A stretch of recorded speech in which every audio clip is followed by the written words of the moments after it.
Hey everybody, what is going on? I am Maximus Rex and this is Big Baby Reviews. Check out my comics, Big Baby and Star Crasher at KingComics.CA. Check out my videos on YouTube. King Comics 2021 is the channel. Check out Instagram, Maximus Rex 13, and Facebook, Max Rex and or Big Baby. So today, guys, is Dale Keown Day. It's Wednesday. We're looking at the next issue of his PITT run. This is issue number 9, cover dated August 1995. Pretty sure issue 10 is the first full bleed issue that we're going to be reviewing soon. But this is the last issue of PITT that is published at Image. I'm not exactly sure why the split happened, what was going on there. There's not a lot of backstory really when you look into it. So if anyone has any info on that, let me know in the comments. I'm always interested in the backstory behind all this stuff. So starting with the cover, once again, Dale Keown basically has reduced PITT to either kind of a face, a hand, or both together in one shot. So, you know, we've seen a lot of covers with PITT's big old mug real up close. We've seen some shots with, you know, mostly focused on the hand before. This is not the first time he's done this. So I guess he thinks the hand stands on its own, even on a cover. I mean, it works for me. I don't, you know, I just find it kind of an odd choice, I guess is what I'd say. But again, a lot of the focus of PITT is on his hands and claws and the chains and stuff. Kind of funny also to see maybe these characters just reacting to PITT, excuse me. And we've got the usual trope here. Timmy goes back to school and gets bullied by this character that we're going to see inside in the story. So that's kind of what the cover's telling us about here. PITT is not attacking children, so don't worry there.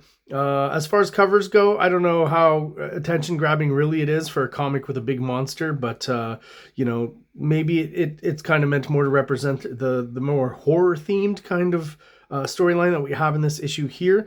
A bunch of new things. First of all, this is a new issue to me. I've never, or before I read this issue for the review, I had never actually seen the inside of this issue. This is one of those issues where I'd really seen nothing about it.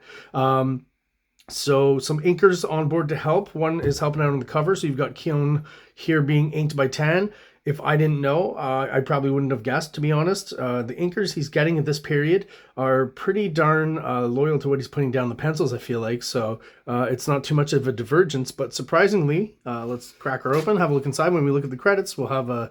I had a surprise anyways, looking at the credits here. So Dale Keown, creator, pencils, story, so just pencils. Steve Gerber, script. I will mention it and bring it up because I don't know if that lasts for the rest of the series or it's just this issue or a few issues, whatever.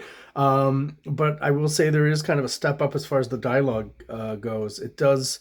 I mean, I'm not saying all of a sudden it's sheer poetry or Shakespeare or whatever, literary greatness, but definitely I think the dialogue steps up a bit with Steve Gerber, who's kind of a seasoned veteran, has been writing for comics since at least, I think, the 70s at this point. So, yeah, again, how he got on this book, no idea, but there he is, replacing, I think his name is Brian Houghton, which was one of Dale Keown's friends who was doing the dialogue on this book. So don't know what happened there either, but there is a change.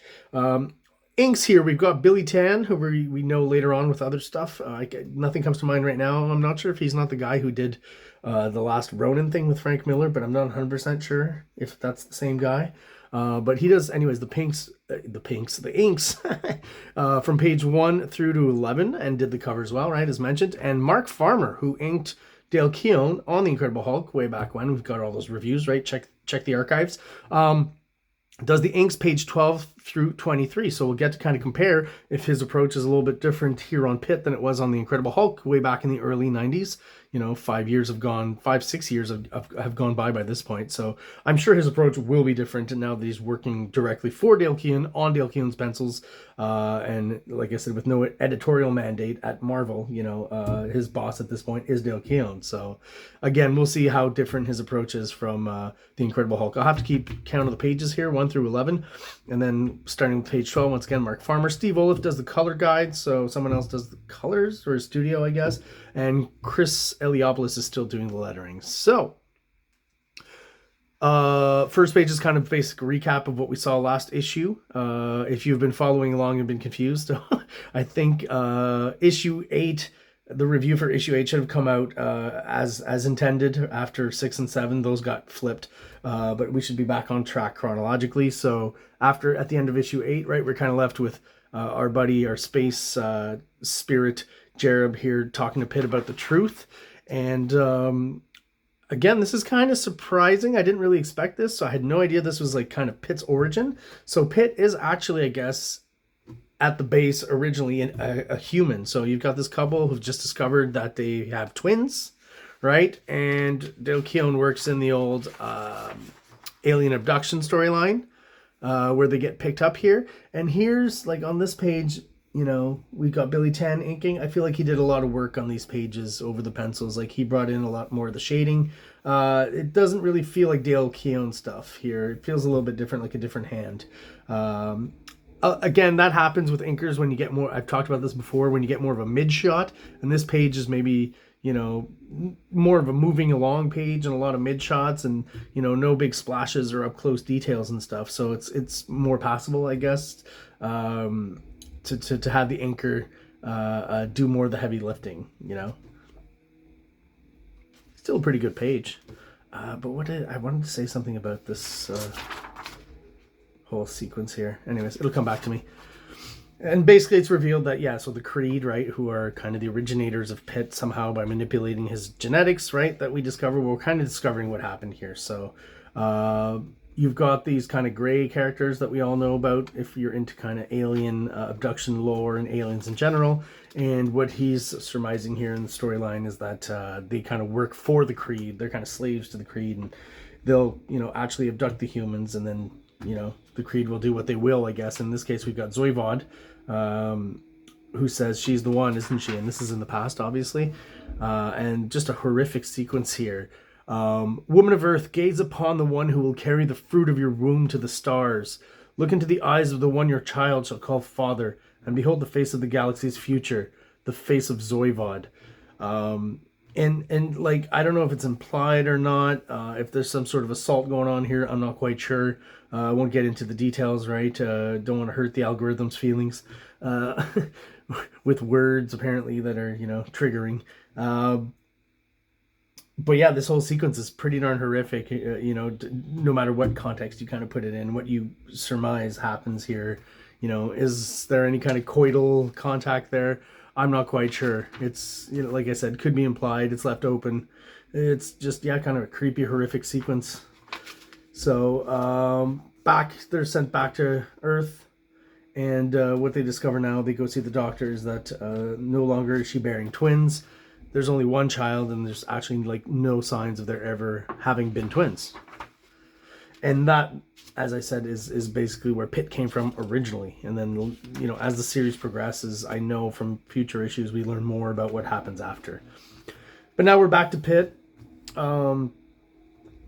This is already, like, we're at issue 9. Sorry.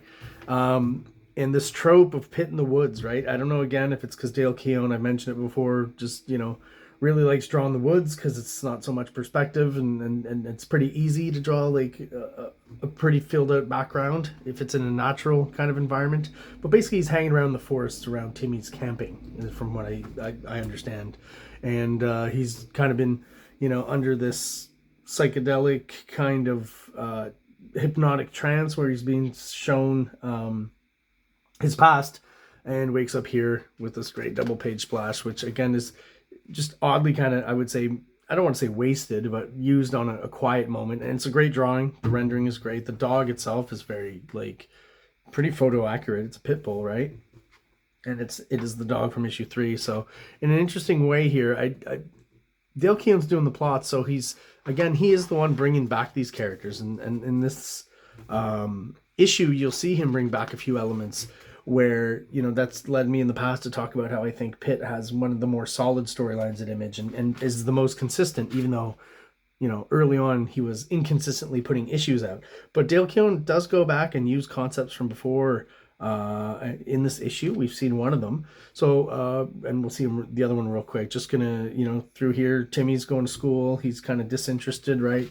He's been touched by Jared, so, you know, he's kind of disconnected, as you'll see in the story, and that's being established, you know, story wise. There is an A B story here and a C story, actually. But for right now, you've got Timmy's story, and then you've got PITT's, who's kind of, again, just moping around in the woods. So PITT is kind of like Spawn. Spawn's like in the alleyway, and PITT mopes in the forest.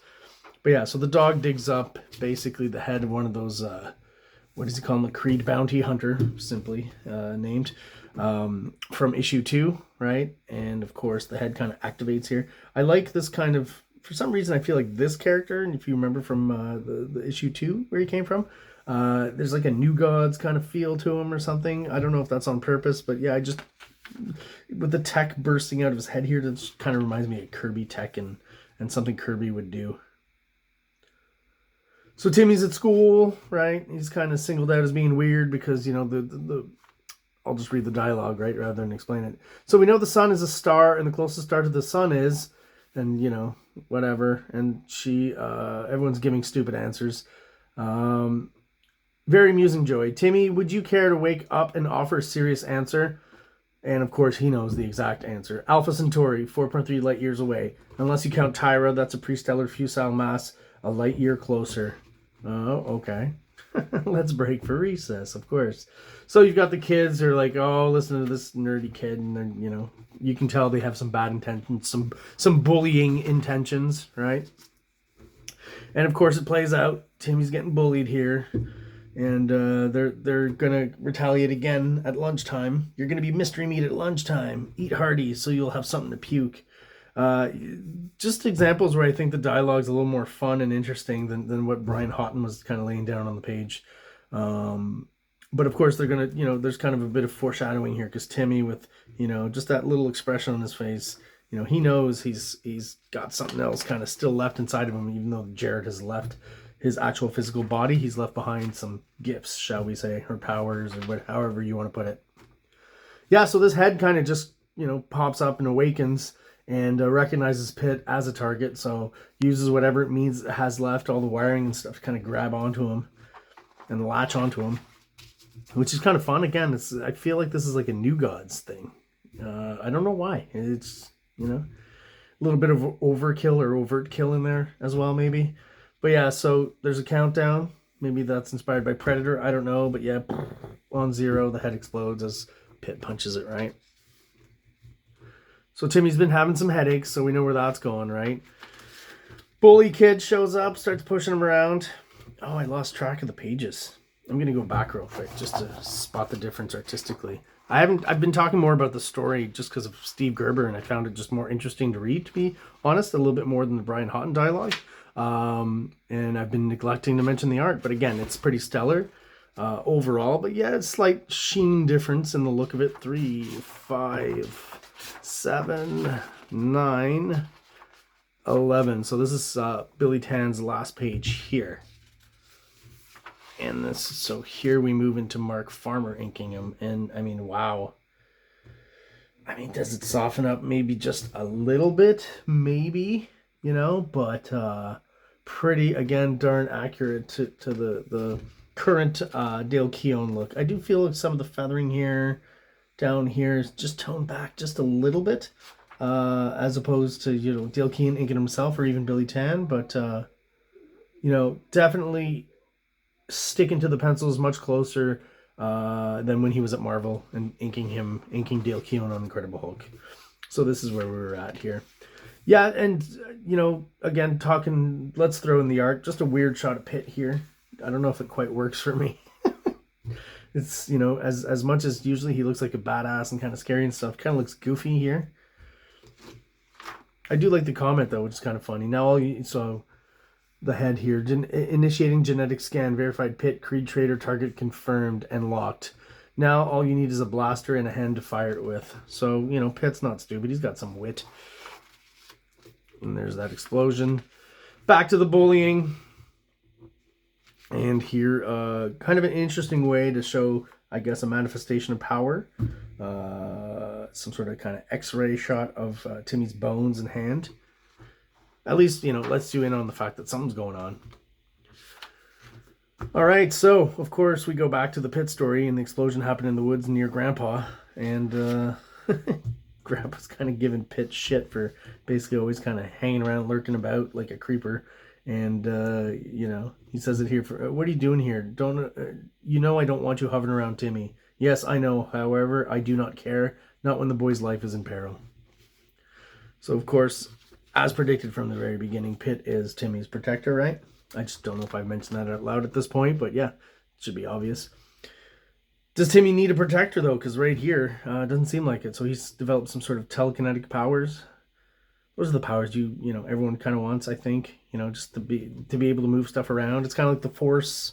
You know, it's a set of powers that kind of comes around a lot. Just to control inanimate matter around you, or animate matter, even people.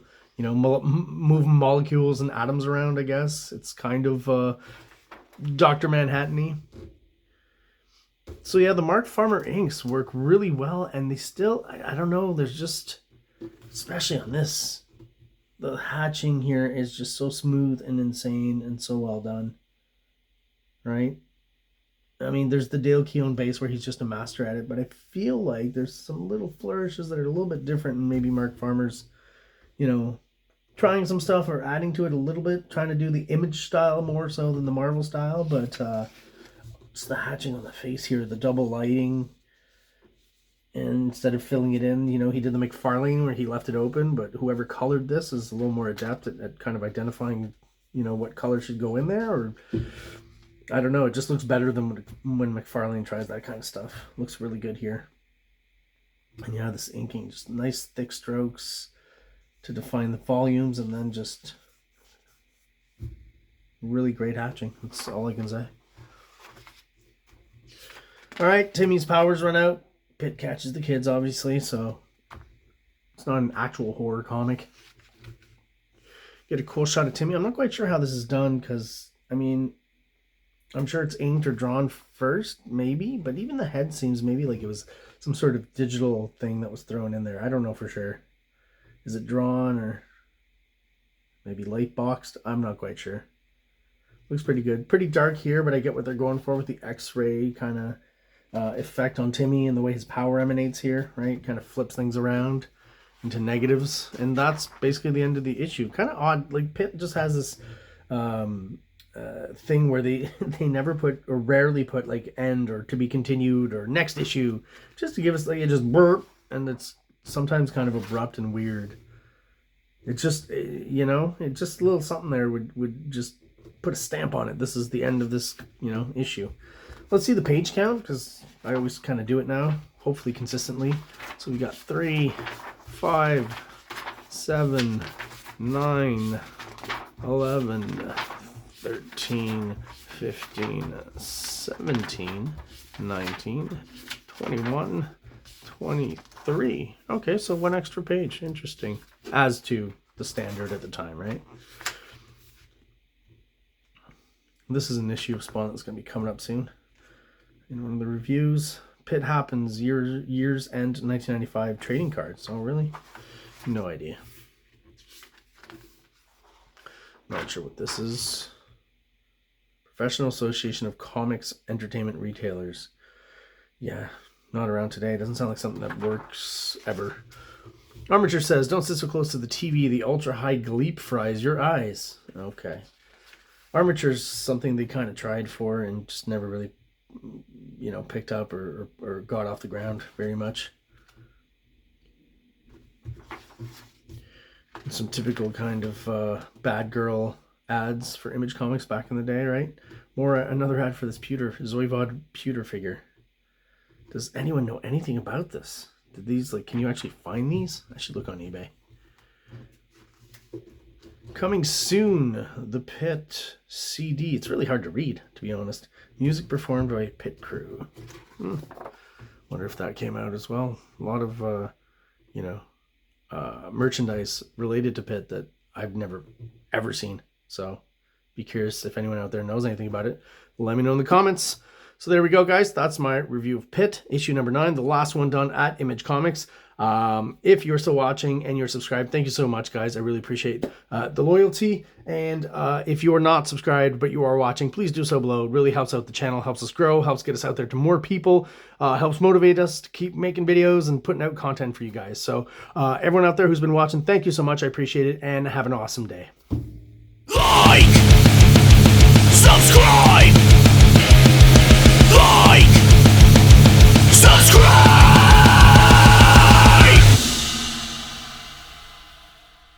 King Comics presents Big Baby, Volume 1, Issues 1 to 13, 204 pages of story and art. King Comics also presents Star Crasher one-shot, 32 pages, cosmic sci-fi surrealist adventure. You can find these fine comics at KINGCOMICS.CA, at MaximusRex13 on Instagram, or on Facebook, MaxRex or Big Baby.